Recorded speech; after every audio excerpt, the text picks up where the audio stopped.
Halo semuanya, kembali lagi bersama saya tadi konten meracau. Pada episode kali ini kita akan membahas sesuatu yang di luar politik.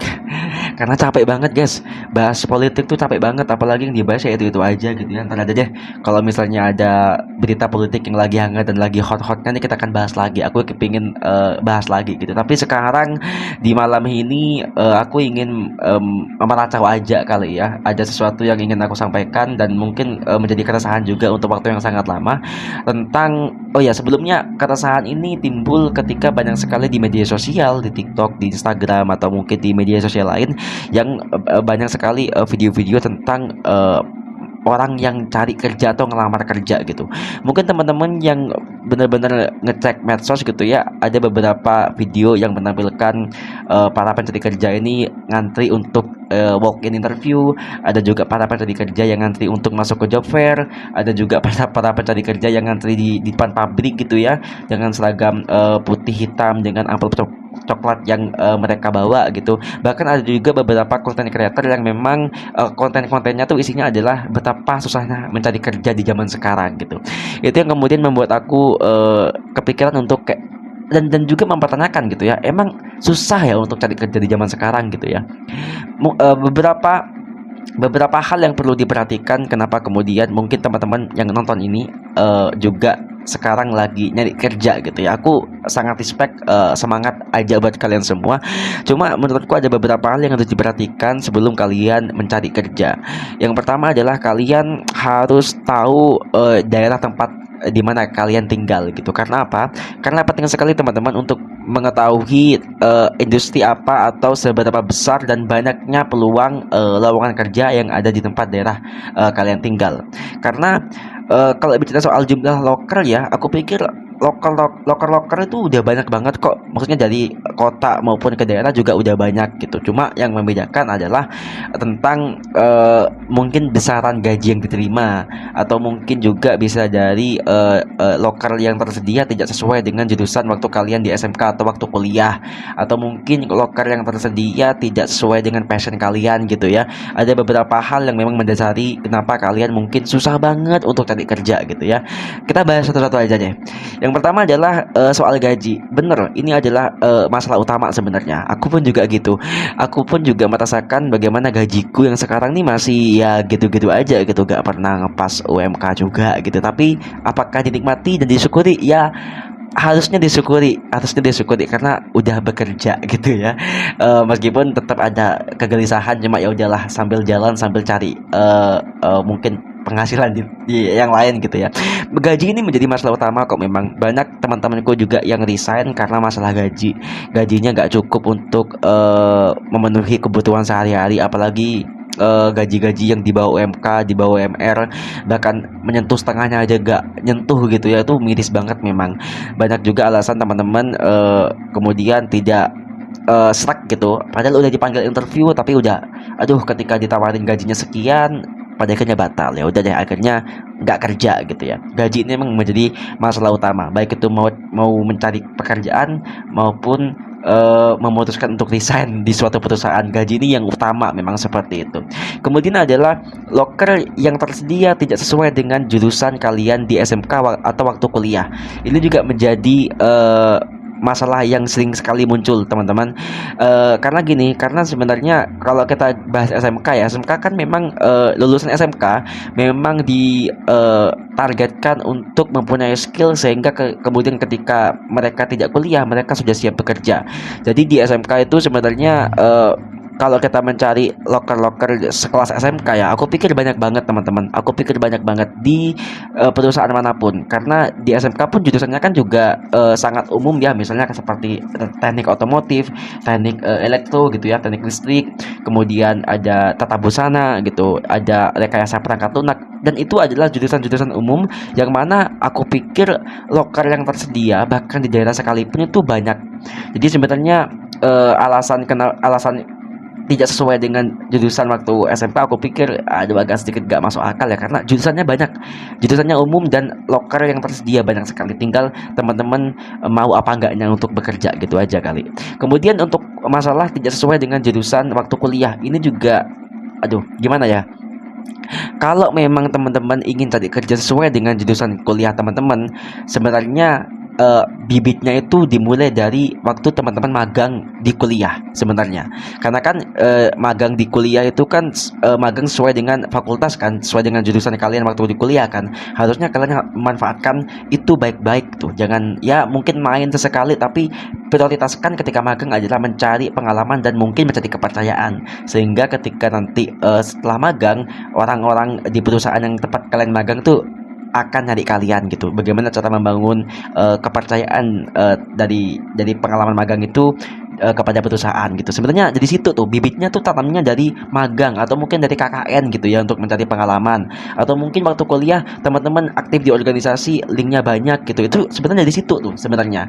Jadi aku pikir kalau misalnya ada lulusan S1 itu yang kemudian masih nganggur tuh, aku pikir eh entah memang karena di daerahnya tidak ada jurusan yang sesuai dengan waktu di kuliah, atau memang jaringannya gak banyak aja, atau mungkin dia telah membangun relasi dan jejaring waktu di perkuliahan sebenarnya. Karena pengalamanku dan teman-temanku juga mengatakan bahwa sebenarnya di kuliah itu tempat kamu jalin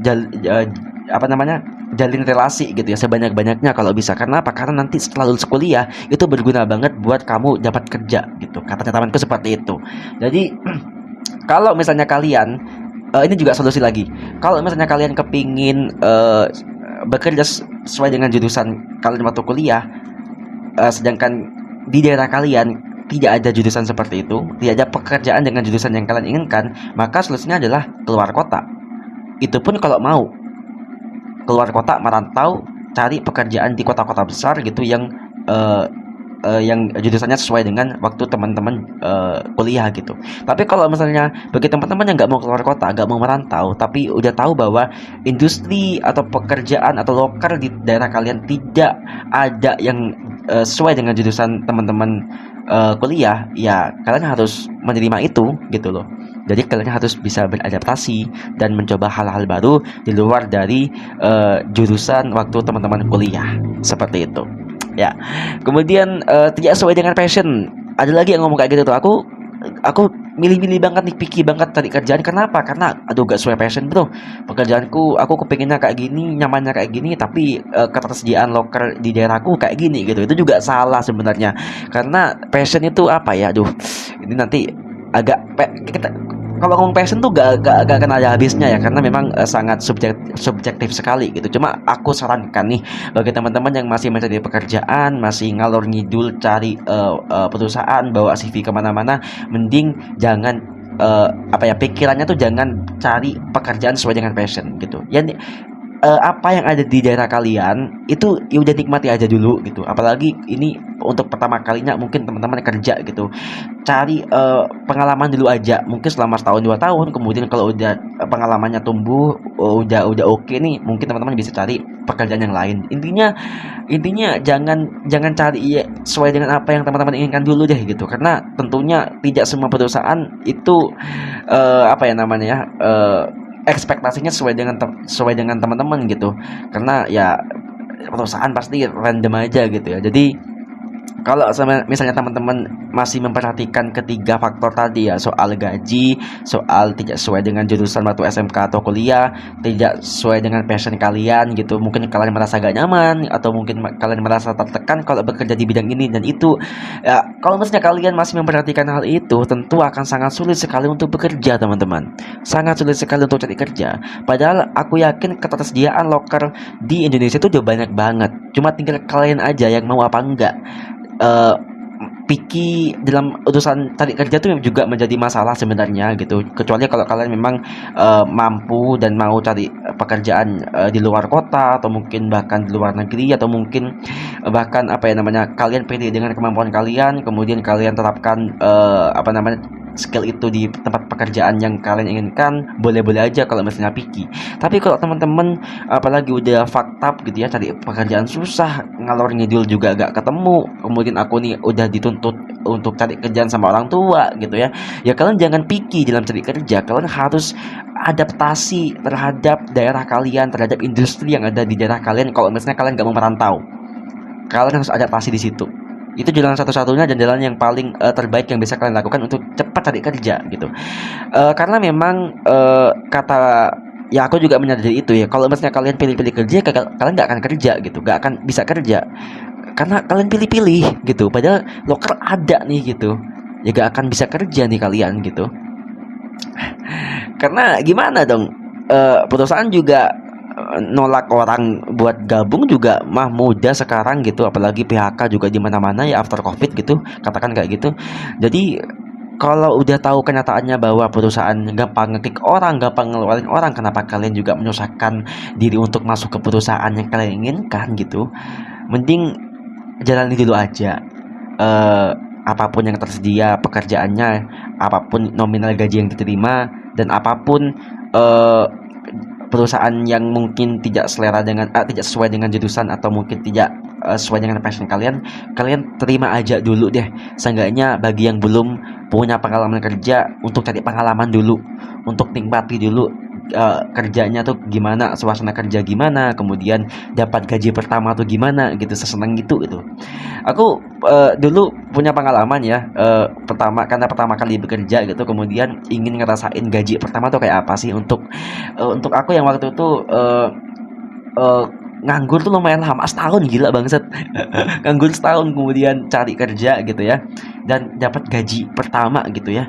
Itu senangnya minta ampun sih guys, minta ampun. Meskipun nominalnya sedikit dan kecil sekali waktu itu, tetapi aku bisa apa ya, aku ngomong ke diriku sendiri bahwa ini loh, eh, hasil dari effortmu bekerja, hasil dari kamu bekerja selama sebulan ini loh, uang ini loh gitu. Sesenang itu. Apalagi pengalamanku waktu itu ya, naik gaji lah, dapat bonus lah, itu waduh seneng banget. Makanya teman-teman, mending yang memang butuh banget untuk kerja dan niat banget untuk kerja, mending gak usah pilih-pilih deh. Mau perusahaannya gimana, mau bergerak di bidang apa, mau gajinya berapa, mau kayak gimana, mending teman-teman masukin aja dulu, coba dulu suasana kerja gimana, lingkungan kerja gimana, dan bagaimana berkomunikasi dengan rekan kerja seperti apa. Mending kayak gitu dulu aja, gak usah pikir, gak usah gengsi teman-teman. Karena kalau teman-teman masih gengsi, ya susah juga sih untuk cari kerja gitu. Tapi di sisi lain aku juga gak bisa membenarkan ada beberapa perusahaan memang yang ya cenderung seleksinya memang sangat ketat sekali gitu ya. Kadang-kadang perusahaan besar tuh, perusahaan-perusahaan besar yang memang seleksinya sangat ketat sekali, memang harus diakui itu menyebalkan. Emang harus diakui itu menyebalkan. Tapi mau gimana lagi, memang perusahaan besar kok. Sebuah perusahaan besar yang sudah established gitu ya, sudah stabil gitu, memang membutuhkan seleksi yang cukup matang-matang nih untuk bisa menarik atau membawa karyawan baru di perusahaan tersebut. Memang seperti itu, mau gimana lagi dong. Kan kita yang cari kerja, kita juga gak bisa nuntut apa-apa ya kan. Kemudian mungkin terakhir ya, aku waktu itu sempat terima curhatan dari temanku, ke temanku gitu, dan bilang bahwa aku wes golek kerja nang di gitu ya. Cuma yang jadi masalah apa, persyaratannya aneh-aneh. Aku langsung bertanya-tanya gitu, kayak persyaratannya aneh-aneh maksudnya gimana gitu kan. Iya, waktu itu apa namanya, dilampirin harus start kesehatan lah gitu, harus buat SKCK lah, harus pakai lampiran COVID, udah tes 2 kali dan segala macam. Kok aneh-aneh banget. Sebenarnya nggak aneh ya. Sebenarnya kan lampiran-lampirannya itu kan sesuai dengan kebutuhan perusahaan gitu ya. Ada mencantumkan, kadang-kadang ada yang mencantumkan SKCK, ada yang juga enggak, ada juga yang mencantumkan surat kesehatan, ada juga yang enggak, ada yang juga pakai surat telah apa namanya, telah tes COVID atau enggak. Itu tergantung perusahaannya masing-masing sih aku pikir. Ada juga kok, aku sempat beberapa kali naruh CV gitu yang mudah banget gitu, gak ada pakai SKCK, gak ada pakai tes kesehatan gitu, gak ada kok. Itu tergantung perusahaan sih, tergantung ya, sekali lagi tergantung niat kamu untuk kerja sih. Kalau memang kamu niat kerja sih, apapun persyaratannya akan diembat, akan dihajar tuh kalau emang benar niat kerja. Seperti itu. Jadi mungkin bagi teman-teman ya, semangat aja deh buat kalian yang masih cari kerja, yang masih kalian kepingin ke perusahaan yang kalian inginkan, baik itu di dalam kota maupun di luar kota, jadi anak perantauan gitu ya. Semangat gitu, karena aku tahu memang cari kerja memang gak semudah yang kita bayangkan dulu waktu SMK, waktu kuliah gitu ya. Cari kerja memang waduh, memang susahnya memang ya kadang minta ampun juga kalau kita memang menyusahkan diri kita juga gitu. Kalau kita mah emang tulus dan mempermudah diri kita untuk mencari kerja, yang pertama adalah memang dari niat. Insya Allah pekerjaan tuh akan cepat didapat gitu, asalkan ya jangan gengsi dan jangan picky gitu ya. Oke, mungkin itu aja yang bisa aku sampaikan, teman-teman. Meracau yang wah udah lega nih akhirnya, keresahanku udah aku tuangkan dan aku bagikan ke teman-teman gitu ya. Semoga bermanfaat dan semoga kita bisa ketemu di episode meracau di selanjutnya. Oke, terima kasih, bye bye semuanya.